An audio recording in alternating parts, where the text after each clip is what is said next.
నరేంద్ర మోడీ ఉన్నాడు, వారానికి ఒకసారి విదేశాలకు వెళ్తున్నాడు, మిగిలిన వాళ్ళ విదేశాలు పోవద్దని చెప్తున్నాడు. రోజు అమెరికా తొత్తుగా మారిపోయినాడు.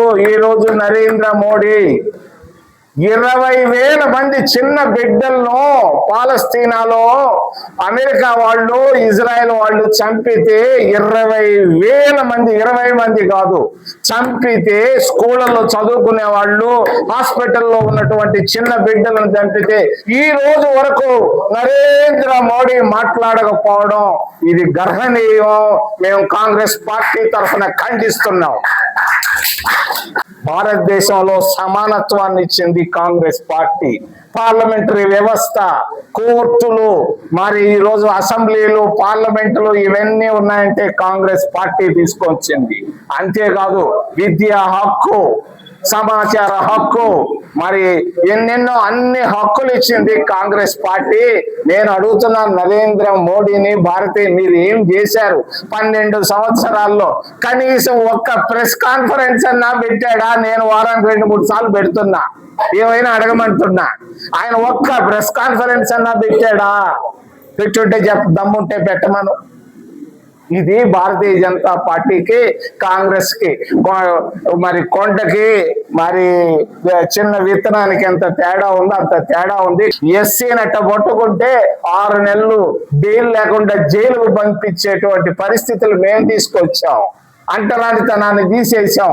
ఆ రోజు గుళ్ళకు రానిచ్చేవాళ్ళు కాదు, బళ్ళకు రానిచ్చేవాళ్ళు కాదు, వీధుల్లో నడవనిచ్చేవాళ్ళు. ఈ రోజు దళితులు తలెత్తుకొని నడుస్తున్నారు. సంజయ్ లాంటి వాళ్ళు ముఖ్యమంత్రి చేసిన ఘనత కాంగ్రెస్ పార్టీకి దక్కింది. నేను అడుగుతున్నాను, భారతీయ జనతా పార్టీ ఏం చేసింది? రాజధాని విషయంలో మొన్న మా మిత్రుడు కుమారుడు రేపు రాబోయే ఎన్నికలు మావిగన్కి అమరావతికి మధ్య ఎన్నికలు అన్నాడు. ఇది హాస్యాస్పదం. మరి ఏందో ఆయన మావిగన్ అంటాడు, మామిడికాయ అంటాడు. దానికి ఆ మాటలకి ఏమీ లేదు. రేపు రాబోయేటువంటి ఎన్నికల్లో నేను ఈరోజు ఖచ్చితంగా చెప్తున్నాను, కాంగ్రెస్ పార్టీ ఆంధ్రప్రదేశ్ రాష్ట్రంలో రావడం ఖాయం ఖాయం ఖాయం. ఎందుకో మా ఊరు ఆయన పరిస్థితి కూడా దిగజారిపోతా ఉంది ప్రజల్లో. ఆయన గురించి కూడా జనాలు ఏం ఉత్సాహంగా లేరు. మరి నెలకొక 10 మీటింగులు పెడుతున్నాడు. ఒక్కొక్క మీటింగ్ ఖర్చు ₹1 కోటి. మరి అక్కడ తెలంగాణలో అంటాడు చారణా ఇచ్చి బారణా ఖర్చు పెడుతున్నాడు. మరి ఖర్చులు ఎక్కువ పెడుతున్నాడు. అది ఇచ్చేటువంటి పింఛన్లు చాలా స్వల్పం. తప్పు, అది తగ్గించండి వ్యయాన్ని. గౌరవ ముఖ్యమంత్రి గారు నేను తెలియజేస్తున్నా. గౌరవ ముఖ్యమంత్రి టీడీపీ పరిస్థితి, మరి కూటమి పరిస్థితి అధ్వానంగా తయారైపోయింది. ఎరువులు కూడా ఇవ్వలేకపోతున్నారు సరిగ్గా, రైతులకి పంటాలు పడుతున్నారు. గ్యాస్ కూడా ధరలు పెంచేశారు, కష్టాల్లో ఉంది. రేపు రాబోయే ఎన్నికల్లో ముఖ్యమైనటువంటి 2 అంశాలు మేము ముందుకు తీసుకెళ్తాం. ఒకటి, ఆంధ్రుల హక్కు, ప్రత్యేక హోదా. ప్రత్యేక హోదాతోనే ఆంధ్రప్రదేశ్ రాష్ట్రాన్ని ముందుకు తీసుకెళ్లగలం. ఈరోజు ఆర్థిక సంక్షోభంలో ఉంది ఆంధ్రప్రదేశ్ రాష్ట్రం. దాదాపు 10-15 లక్షల కోట్లు అప్పులు తెచ్చి 50,000 కోట్ల రూపాయలు కట్టుకుంటా ఉన్నారు నెలకి.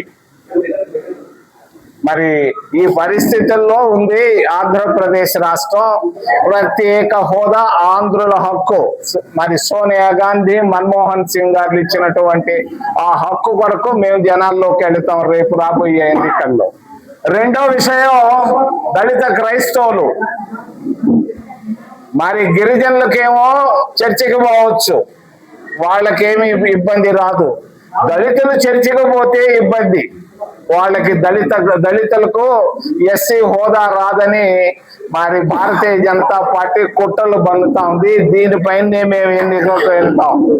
మా దాంట్లో మేనిఫెస్టోలో పెడతాం, ఖచ్చితంగా దళిత క్రైస్తవులకు కూడా ఎస్సీ హోదా ఇస్తామని చెప్పి మా దాంట్లో పెట్టి రేపు రాబోయే ఎన్నికల్లో మేము ఖచ్చితంగా వచ్చిన తర్వాత అటు కేంద్రంలోనూ రాష్ట్రంలోనూ మేము అధికారంలోకి వచ్చిన తర్వాత ఖచ్చితంగా మరి రాజ్యాంగ సవరణ చేసి దళిత క్రైస్తవులకు మరి ఎస్సీ స్టేటస్ ఇస్తామని తెలియజేస్తూ ఈ రోజు ఉన్నటువంటి పరిస్థితులు చాలా అధ్వానంగా ఉన్నాయి. నిరుద్యోగులు మరి కష్టాల్లో ఉన్నారు, కన్నీటితో ఉన్నారు. మరి నిరుపేదలు ప్రతి ఇంట్లో ఈ రోజు ఆర్థిక సంక్షోభం ఉంది. మరి ముఖ్యంగా మధ్యతరగతి కుటుంబాలు, పేద కుటుంబాల్లో ఈ పరిస్థితుల్లో ఏమాత్రం ఆదుకోలేనటువంటి మాట్లాడలేనటువంటి పరిస్థితుల్లో నరేంద్ర మోడీ ఉన్నాడు.